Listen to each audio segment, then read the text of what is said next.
Hey everybody, Sedge here. Oh, what's up? I'm not looking my best. Well, you know what? I'm not feeling my best today.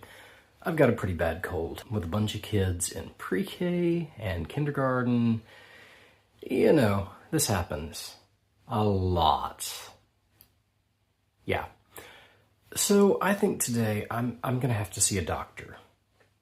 Unfortunately, I can't get an appointment with a real physician, but hey, Dr. Mario's available, so we'll do that. This review brought to you by Lemon Honey Tea. Lemon Honey Tea. Without it, I would not have enough voice to be doing this. And here we are. We'll take a look at Dr. Mario. You can see when you start off, single player, you can set your options. You can for multiplayer as well, but we'll just take a look at single player first. As you can see, it's a pretty straightforward puzzle game to begin with.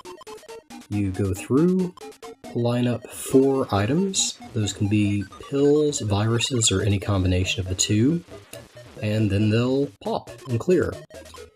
Your goal is really just to clear these levels in single player, so what I'm doing here, stacking things and making chains, fully unnecessary. It's just a habit from multiplayer that I absolutely cannot break. It's pathological, I think. But anyway, as you can see, virus is clear. Once you've gotten all of a certain color off the board, it disappears from the magnifying glass on the left. For the rest of this, we'll be going at hyperspeed, because, I don't imagine people want to sit there and watch these go out slowly, particularly as the number of viruses really ramp up, as you can see here. And as you saw there, you can clear them from any angle. It can be vertical or horizontal. Not diagonal, I guess, but vertical and horizontal anyway. And your goal in the single-player puzzle mode is really just to clear the board as quickly as you can. Again, something I struggle with sometimes because I try to make change. Once you do clear a certain number of levels, you get this fun congratulations screen.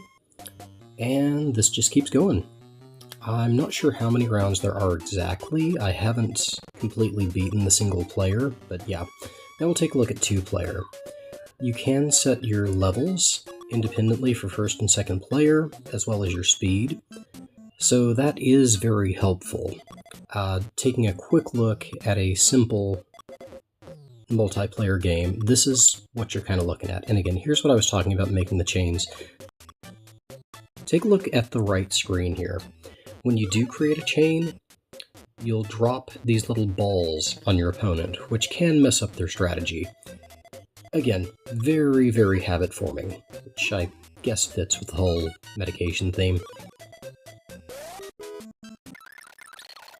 I'll point out, if you're both on the easiest level, going the slowest, you really just need to clear it quick. Whoever clears it first is going to win. And this is what I was talking about in setting the different levels. This is great, particularly if you're playing with young kids, because you can give yourself a much harder setting than your opponent, while still having fun. So you can tweak these to make it competitive with basically whoever you're playing with, which is great.